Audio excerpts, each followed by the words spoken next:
Assalamualaikum warahmatullahi wabarakatuh. Bapak Ibu, mari kita kembali belajar untuk mempersiapkan tes PPG yang tinggal beberapa hari lagi. Terima kasih pada Bapak Ibu yang sudah membeli buku untuk latihan soal tes PPG. Semoga dengan sering belajar latihan soal, Bapak Ibu bisa lulus dalam tes PPG tahun 2023 ini. Dan juga untuk soal-soal ini Bapak Ibu bisa mengerjakan link kuis yang ada di deskripsi dulu, kemudian nanti Bapak Ibu bisa mendengarkan pembahasan ada di video ini.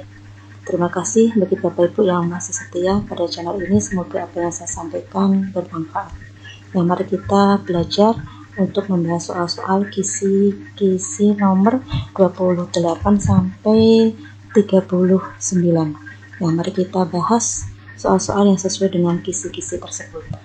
Untuk soal nomor 1, tujuan melakukan asesmen sebagai dasar bagi guru BK dalam membuat A. Memberikan layanan klasikal di kelas, B. Membuat program BK di sekolah, C. Membuat RPL, D. Melakukan evaluasi layanan BK.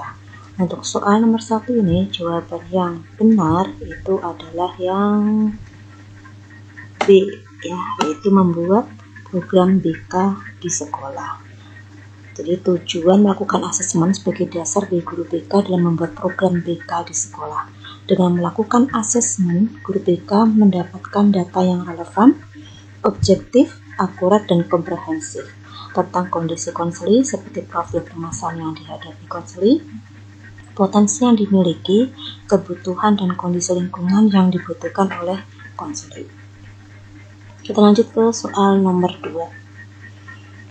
Ketika guru BK hendak menyusun rencana pelaksanaan layanan BK secara khusus pada komponen layanan dasar, maka prosedur yang perlu dilakukan pertama kali sebelum melakukan perancangan layanan dasar yakni A. Menetapkan alur kegiatan layanan dasar, B. Menetapkan topik kegiatan layanan dasar, C. Menetapkan SKKPD, D.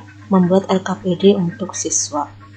Nah, di sini yang perlu dilakukan pertama kali oleh guru BK adalah yang B, ya Bapak Ibu, yaitu menetapkan topik kegiatan layanan dasar. Topik kegiatan layanan dasar itu diangkat dari hasil asesmen kebutuhan, yaitu dengan mempertimbangkan standar kompetensi kemandirian peserta didik atau biasa kita sebut dengan SKKPD. Kita lanjut ke soal yang nomor 3. 1. Layanan dasar, 2. Layanan perencanaan individual, 3. Layanan responsif, 4. Dukungan sistem. Yang termasuk komponen program BK yang dilaksanakan oleh guru BK adalah A. 1 dan 2, B. 3 dan 4, C. 1, 2, 3, D. Semua jawaban benar. Nah, ini tentu Bapak Ibu sudah tahu ya komponen program BK itu apa aja. Jawaban yang benar itu adalah yang D. Jadi semua jawaban ini adalah benar.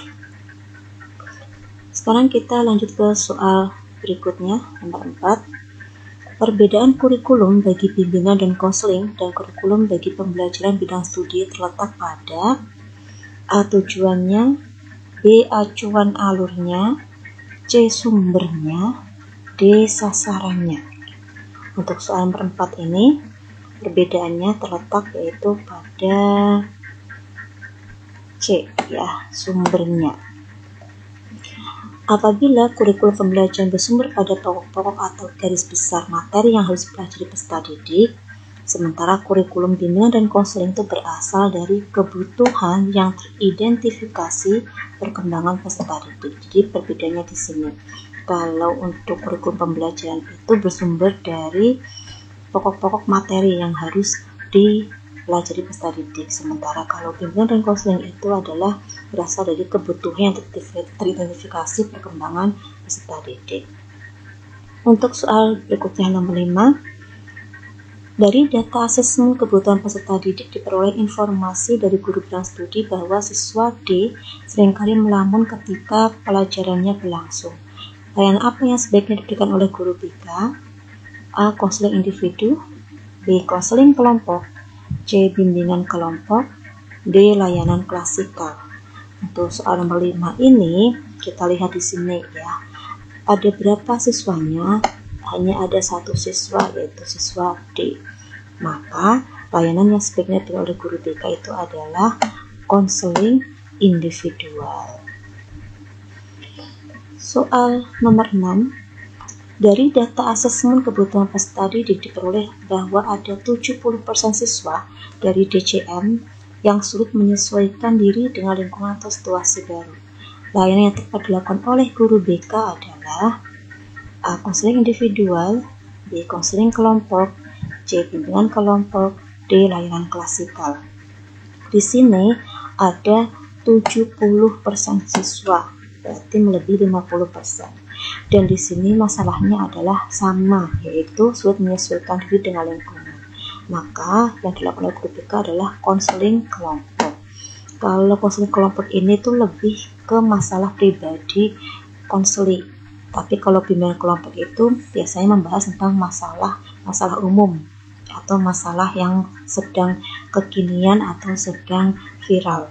Kalau konseling kelompok itu lebih ke pribadi, itu perbedaannya ya. Biasanya Bapak Ibu pasti pada bingung. Kita lanjut ke soal nomor 7. Template RPL konseling kelompok hampir mirip dengan RPL A. Konseling individu, B. Bimbingan kelompok, C. Layanan klasikal, D. Lintas kelas. Ini tuh hampir mirip dengan konseling individu. Jawabannya adalah yang A. Perbedaannya nih, RPL konseling kelompok itu sekurang-kurangnya memuat identitas, nama konseling, hari tanggal pertemuan ke waktu, tempat, topik permasalahan, dan media yang diperlukan. Yang berbeda dengan RPL konseling individual, yakni pada nama konseling yang diisinya itu adalah anggota kelompok yang terlibat dalam konseling kelompok. Topiknya juga disesuaikan dengan permasalahannya, dan media yang diperlukan juga disesuaikan dengan kondisi saat melaksanakan konseling kelompok atau konseling individu.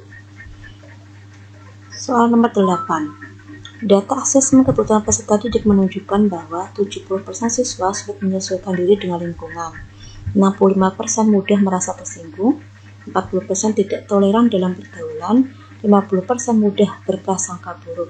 Maka topik layanan klasikal yang tepat adalah jawabannya A. Menjaga diri dari emosi, B. Belajar menyesuaikan dengan lingkungan, C. Menjadi pribadi yang disiplin dan tanggung jawab, D. Bergaul sehat dan penuh toleransi. Nah, di sini kita lihat topiknya yang sesuai adalah nomor 8, jawabannya adalah yang D ya, bergaul sehat dan penuh toleransi, di mana di sini ada siswa yang kurang bisa menyesuaikan lingkungan, kemudian juga tidak toleran dalam pergaulan, maka topik yang tepat adalah yang D.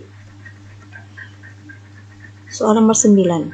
Dari soal nomor 8, rumusan kebutuhan peserta didik yang benar adalah A. Kemampuan menyesuaikan diri dengan lingkungan, B. Kemampuan mengelola emosi, C. Penghayatan pada keragaman pergaulan, D. Pengolahan pikiran untuk mencoba berpikir positif. Pernyataan yang benar adalah A dan B benar, B, C, dan D, A, B, C, D semua jawaban benar. Nomor 9 ini jawaban yang tepat adalah yang D. Jadi ini semua jawabannya benar, itu sesuai dengan rumusan kebutuhan peserta didik. Soal yang terakhir. Dari soal nomor 9, standar kompetensi kemandirian peserta didik atau SKKPD yang tepat adalah A. Mewujudkan pribadi yang tidak marah dan tersinggung, B. Mengekspresikan perasaan dengan cara-cara yang benar, terbuka, dan tidak menimbulkan konflik, C. Mengidentifikasi kesalahan yang ada pada diri sendiri dengan cara toleransi, D. Menghargai orang lain dan tidak mengajak keributan dengan lingkungan sekitar. Nah, di sini SKKPD-nya disesuaikan dengan topiknya. Berarti yang tepat adalah yang B, yaitu mengekspresikan perasaan dengan cara-cara yang benar, terbuka, dan tidak menimbulkan konflik. Ini Bapak Ibu bisa pelajari dari SKKPD tentang kematangan emosi. Ini yang bisa saya sampaikan beberapa soal, semoga bermanfaat. Terima kasih. Wassalamualaikum warahmatullahi wabarakatuh.